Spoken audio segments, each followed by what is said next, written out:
She was husky. I mean, I'm like, nah, that looked like a dude. Hands was wild big. I'm like, nah, she looked like Brock Lesnar, B. I'm like, nah, I can't get with that one. Now I want you.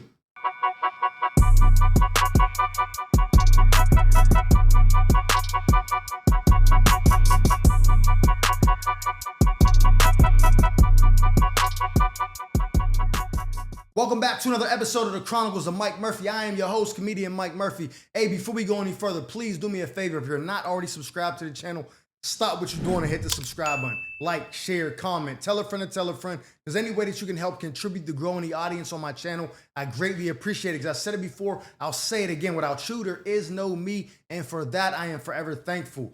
Today's Tuesday, not Monday. I was supposed to drop this yesterday, but I had to run back to the hospital for the sleep study test and all. It's a bunch of stuff. I'm good though, but they slipped away from me, and so I didn't get it done yesterday, so I'm dropping it today, and I'm still gonna give y'all one tomorrow and one on Friday. Let's dive into the episode. So in today's episode, I'm taking y'all back to 2003.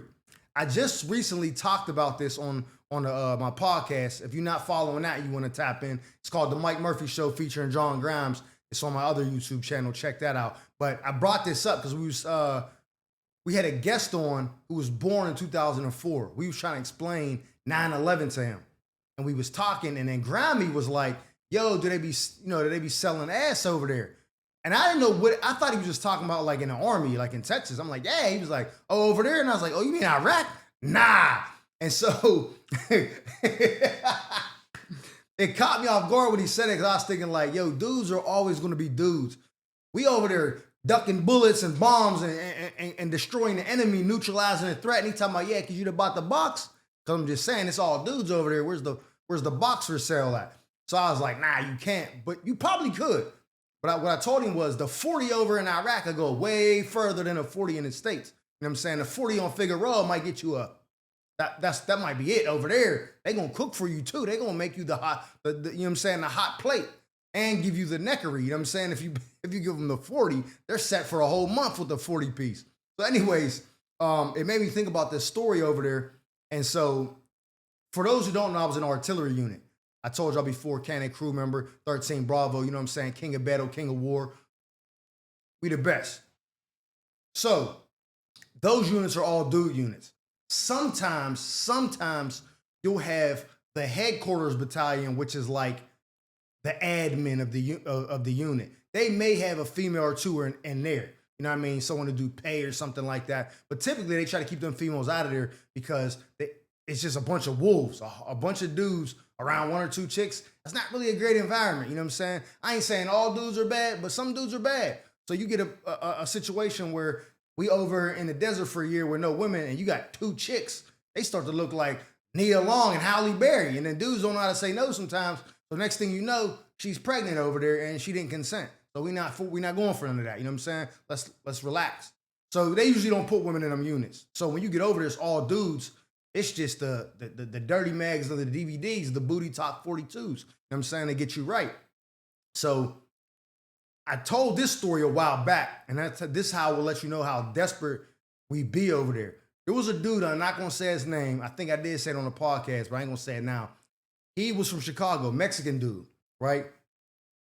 When we was on this base in the first deployment, sometimes we would have workers, like Iraqis, come onto the base to do work, like plumbing, electrician, stuff like that. Those were always men. Now, at the front gate of the base, for some reason, there will be a group of women there doing something. I'm going to keep it a buck with you. To this day, I never found out what those women were doing over there, like what they were doing in that little thing. I don't know if they were there for safety because their husbands were gone and they didn't want to be home alone. I don't know, but they were there. So long story short, this soldier had a little crush on one of the joints. I ain't going to lie, she was kind of fire. She might have been like 18. But at that point, we was like 19, 18. She was our age. So it wasn't like no R. Kelly stuff, you know what I mean? She was fire, I ain't gonna lie. She was definitely, and since she wasn't like married or nothing, you could see the whole face. It wasn't covered up where it was just the, you know what I'm saying? You could see the whole dip. So she was official. He must have been flirting with her, I don't know, something. But they told me that he will walk out to the one guard point, because her house was right outside the compound. Like, maybe like 200 yards away from the compound, but you could see it clear as day. Walk through a field, you can get to her house. I don't know what happened. I know this is true because they told me, but I didn't see it from my own eyes. He would go to the guard, the howitzer, basically a tank that's protecting that part of the compound.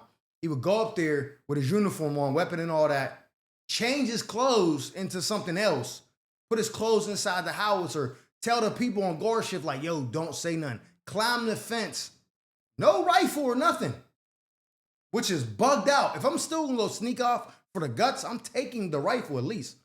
He climbs over the gate, goes to crack Shorty, and then comes back before the shift is over, climbs back over, changes again, and be like, yo, don't say nothing. I don't know if he was paying them dudes or they was dudes he was cool with. I don't know. Maybe they was watching his back. And again, maybe he did take the rifle. Maybe I'm tripping. But that's not here nor there. But it got so desperate for buns over there that homie is going out into unprotected territory to an Iraqi's house to hit. Bro, that I would never you couldn't pay me enough money to do that, bro. Because if they catch him, he's on Al Jazeera's talk like the Cat Williams. If you don't do for what we say to do, we will cut his head off. They were going to do that to him, bro, if they caught him. So I don't know why he was risking it. And then there was 2 soldiers, don't know them, not in my unit, don't know where they were stationed at over there. They called us in for a briefing saying, yo, we got to have a meeting. 2 soldiers was cracking some Iraqi joints over there and got diagnosed with some type of STD that we don't have in, like some Black Plague stuff that they don't have in the States. They had to quarantine these dudes in Turkey or something. Some crazy, I don't remember all the details. It was some crazy shit where these dudes hit some chicks off, got burnt with something that we don't have there, and they couldn't bring them back and risk them giving it to somebody else in the States, and now we got this in America. So they quarantined them dudes over there. I don't even know what the end result was, whether they was allowed to come back, whether they got cured. I don't know, but it's a true story. So that's what letting you know what dudes will go through when they need it, right? I wasn't doing that. So back to where we was getting with it, but I needed that for context. So when you go to Iraq, they give you a 2-week break, like mid-tour leave. That's what it's called. So they rotate people out. You fly from Iraq to your duty station, wherever you're stationed at. And then from there, you sign out and you get 2 weeks. You can do whatever you want from there. You can go to Vegas and buy hookers if you want. Don't matter. Then you got to be back at a certain date at the duty station to fly back to, Germany, then Germany to Kuwait or whatever, you know what I mean? And then they get you. However that is. I can't remember the process. It's something like that.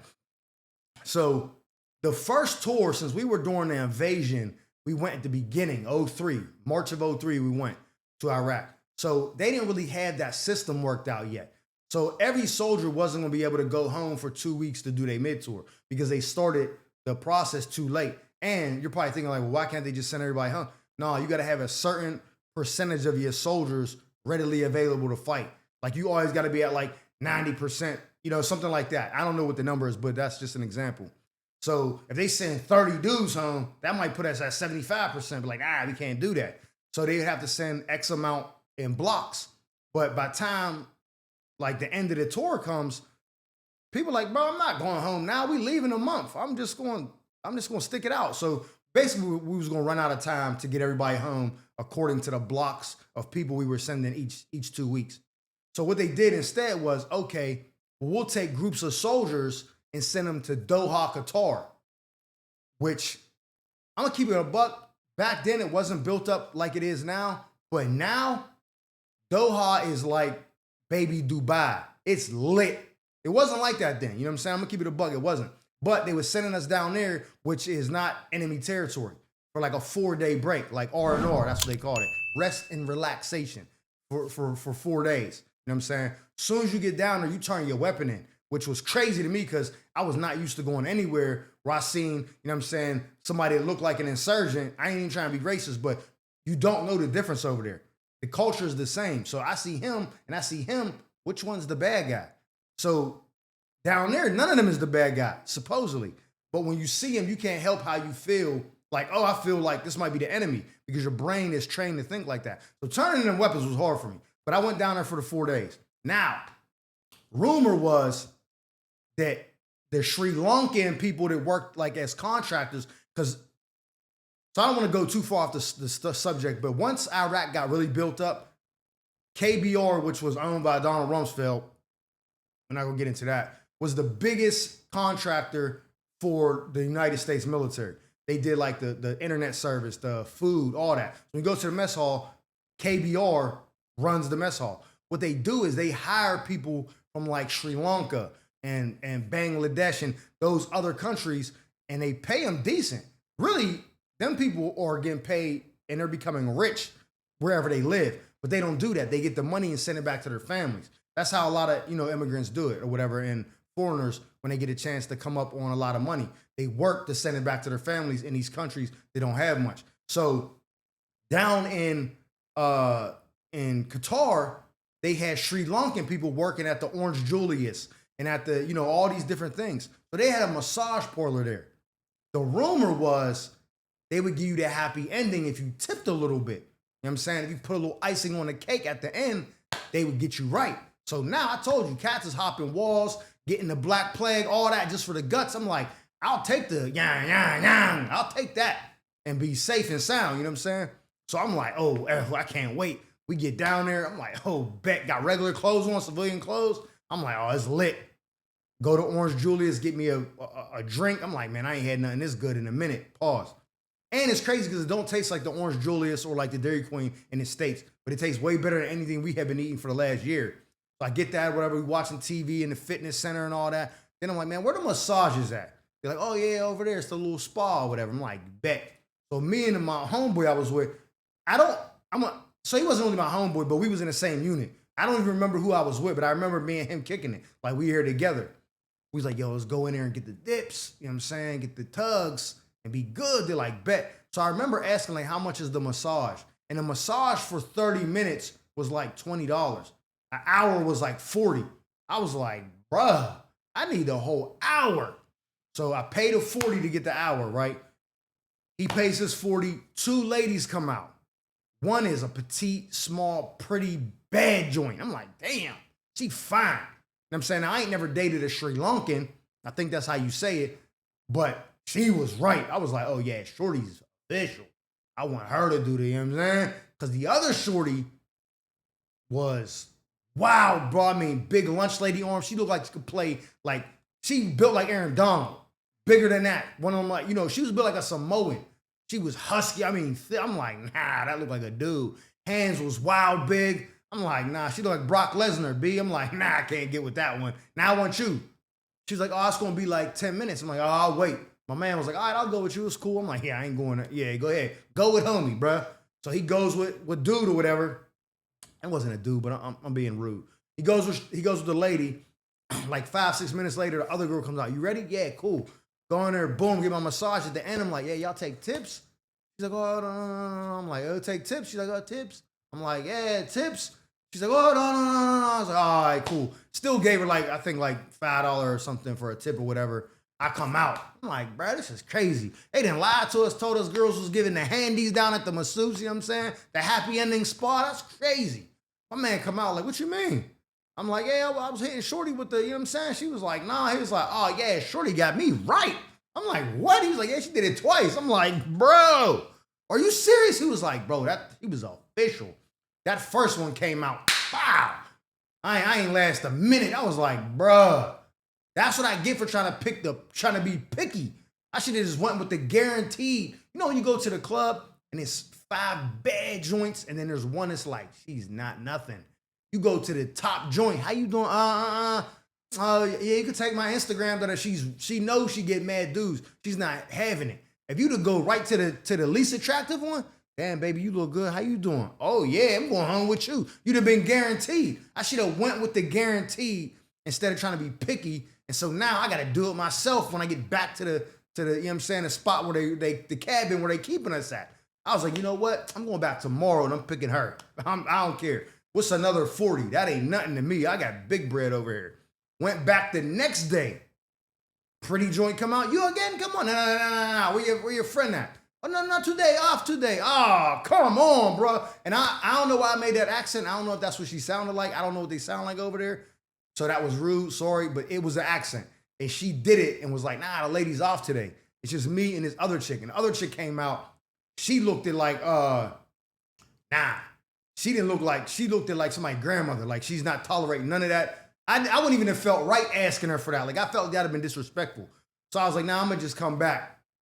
Third day I go back looking for the husky dip again. She not there again. It's the old lady from the second day and then another joint.